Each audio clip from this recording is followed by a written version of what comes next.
Assalamualaikum warahmatullahi wabarakatuh. Di sini kami akan mempresentasikan tugas KPP yang diberikan oleh Pak Ferry. Di sini saya akan menjelaskan anggota kami terlebih dahulu. Yang pertama ada Muhammad Iqbal Ferrari dengan NIM 2101 1191 30114 dan juga ada Rifki Zulkifli dengan NIM 2101 1191 40155. Ada Andrea Audrey dengan NIM 2110 1191 130130 dan saya sendiri Aldian Tegar Pratama dengan NIM 2110 1191 40166. Di sini kami akan menjelaskan tentang gudang LPG. Mungkin bisa di next. Masuk ke rencana anggaran biaya. Updating RAB pada proyek gedung LPG ini mengacu pada Perwal nomor 17 tahun 2022 Kota Semarang dengan PPN 11% ditambah PPh 2,5%, maka total biaya yang didapatkan adalah 51 miliar 146 juta 553 ribu 635. Proyek ini dibangun dalam kurun waktu 6 bulan dengan masa konsesi 5 tahun dan memiliki kontrak turnkey. Tingkat suku bunga yang diamati selama kurun waktu 19 tahun terakhir diambil nilai rata-rata dan didapatkan nilai 8%. Mungkin bisa dilanjutkan oleh teman saya. Baik, selanjutnya akan saya lanjutkan, yaitu yang pertama ada operation dan maintenance. Operation diartikan di sini adalah suatu pedoman dalam melakukan kegiatan atau pekerjaan, dan maintenance adalah proses pemeliharaan atau perawatan terhadap suatu barang atau jasa. Dan yang kami tinjau di sini adalah analisis operation dan maintenance dari biaya staffing dan biaya bulan operasional kantor. Jadi di sini ada posisi dari staffnya, yaitu ada kepala gudang, staf gudang, dan security. Selanjutnya ada gaji pokok per bulan sesuai UMK Kota Semarang. Lalu ada insentif lainnya gaji 13/14. Lalu ada iuran BPJS Kesehatan per bulannya. Selanjutnya ada remunerasi dan benefit dengan nilai asumsi. Selanjutnya ada THR, jumlah pekerja, dan operasional, total gaji per tahunnya. Data tersebut didapatkan dari seperti UMK Kota Semarang yang didapatkan dari website detik.com Jateng. Selanjutnya ada BPJS Kesehatan yang didapatkan dari website bpjskesehatan.go.id, dan nilai 4% dari gaji pegawai dengan penentuan gaji 13/14, yaitu dari money.kompas.com. Selanjutnya ada analisis operation dan maintenance, biaya bulanan operasional kantor. Di sini terdapat keterangan dari operasional dan maintenance-nya, yaitu ada biaya listrik, biaya telepon dan internet, air, iuran lingkungan, ATK atau supplies, household. Di sini juga disebutkan biaya-biaya hal tersebut, dan didapat total biaya operasional kantor tahunan asumsi dengan jumlah Rp57.500.000. Selanjutnya ada depresiasi, yaitu metode penyusutan nilai suatu aset akibat usia pemakaian. Di sini terdapat depresiasi tiap tahunnya dari proyek ini, yaitu dengan deskripsi ada bangunan, alat dan mesin dengan asumsi pompa air 1 unit, generator 1 unit, perlengkapan K3 1 paket. Selanjutnya ada perlengkapan dengan nilai asumsi, alat-alat kantor, alat-alat musola, dan kendaraan. Di sini sudah ditunjukkan nilai investasinya dan umur ekonomis. Selanjutnya ada depresiasi tanpa nilai sisa. Dengan contoh bangunan dengan nilai 60 miliar. Di sini dapat dilihat nilai bangunan, yaitu nilai investasinya yaitu 60 miliar dengan umur ekonomis 20 tahun. Lalu mengalami depresiasi senilai 3 miliar per tahunnya. Selanjutnya ada cash flow atau arus kas masuk. Cash flow di sini merupakan aliran arus kas yang dimana berisi tentang semua transaksi yang memberikan pemasukan terhadap perusahaan. Dapat kita lihat di sini deskripsinya, yaitu ada laba operasi, pajak, depresiasi masuk, dan lalu didapatkan arus kas masuknya. Cash flow di sini dijabarkan per tahunnya selama 5 tahun ini, dan hal ini didapatkan dengan referensi perhitungan PPh, yaitu melalui website klikpajak.id. Next. Baiklah, selanjutnya akan saya lanjutkan. Terima kasih sebelumnya. Kemudian ada capital expenditure.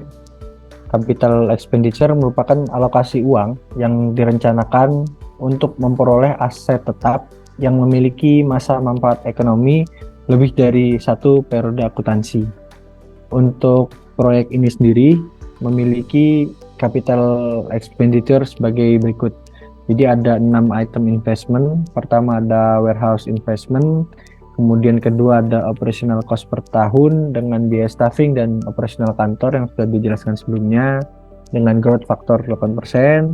Kemudian ada maintenance cost dengan asumsi 1% dari netto investment. Kemudian ada asuransi properti dengan asumsi 2,5% dari NET atau warehouse investment tadi yang nomor 1.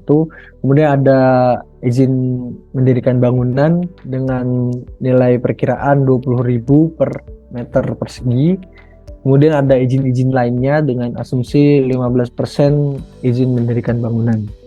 Kemudian ditambahkan dengan PPN dan PPH, kemudian didapatkan nilai 60 miliar sekian rupiah. Untuk nilai capital expenditure ini dinilai setiap tahunnya, dan pada perhitungan kali ini penentuan IMB-nya itu kami dapatkan dari semarangkota.go.id, dari website resmi semarangkota.go.id. Kemudian masuk selanjutnya kepada analisis financial. Analisis finansial pada proyek gudang LPG ini meliputi 3 perhitungan kelayakan secara finansial. Untuk yang pertama adalah net present value. Net present value merupakan selisih antara nilai arus kas masuk sekarang dan yang keluar dalam kurun waktu tertentu. Pada perhitungan net present value diperoleh nilai NPV sebesar 4.906.588,67 rupiah, di mana nilai NPV lebih dari 0, maka berdasarkan hal tersebut proyek ini layak untuk dikerjakan berdasarkan NPV sendiri. Tentunya masih ada analisis finansial lainnya, namun untuk NPV sendiri bisa dilihat pada tabel yang sudah ditunjukkan setiap tahunnya dengan investment 60 miliar dan pemasukan 16 miliar dan diskon faktor 8% setiap tahunnya, didapatkan nilai present value pada tahun yang akan datang, tahun kelima, adalah 4 miliar sekian rupiah. Maka karena NPV-nya lebih dari 0, proyek layak diterima. Kemudian dilanjutkan oleh teman saya, silakan. Oke, baik. Selanjutnya untuk perhitungan berikutnya yaitu internal rate of return. Oke, selanjutnya dilakukan perhitungan yaitu internal rate of return. Internal rate of return adalah besarnya tingkat pengembalian modal sendiri yang digunakan dalam menjalankan suatu usaha. Pada proyek diperoleh nilai IRR yaitu sebesar 10,55%, di mana IRR lebih besar dari suku bunga Bank Indonesia yaitu 8%, sehingga dapat dikatakan bahwa proyek layak dijalankan. Nah, dapat dilihat pada tabel berikut untuk biaya investasi awalnya sebesar 60 miliar sekian dan dengan pembiayaan investasinya yaitu 16 miliar sekian, maka diperoleh nilai IRR-nya yaitu 10,55% dengan lebih besar dari 8%, ya, maka proyek layak diterima. Oke, next. Nah, selanjutnya perhitungan kelayakan finansial berikutnya yaitu Profitability Index atau PI. Profitability Index adalah metode perbandingan present value atau PV kas masuk dengan PV kas keluar. Pada perhitungan PV diperoleh nilai PI sebesar 1,068. Nilai tersebut lebih besar dari 1. Maka dapat dikatakan bahwa proyek layak diterima menurut Profitability Index-nya. Nah, berikut merupakan contoh perhitungannya di mana PI sama dengan 1 plus NPV bagi I0. Nah, maka di proyek PI-nya sama dengan 1,068 dengan nilai lebih besar dari 1. Nah, selanjutnya dapat disimpulkan bahwa berdasarkan 3 analisis kelayakan finansial yang sudah disebutkan, proyek tersebut dapat dikatakan layak untuk dijalankan dan dilakukan penanaman modal. Nah, oke. Mungkin sekian dari saya kembalikan ke Aldian Pratama. Ya, mungkin ini saja yang dapat kami sampaikan. Kurang lebihnya kami mohon maaf. Wassalamualaikum warahmatullahi wabarakatuh.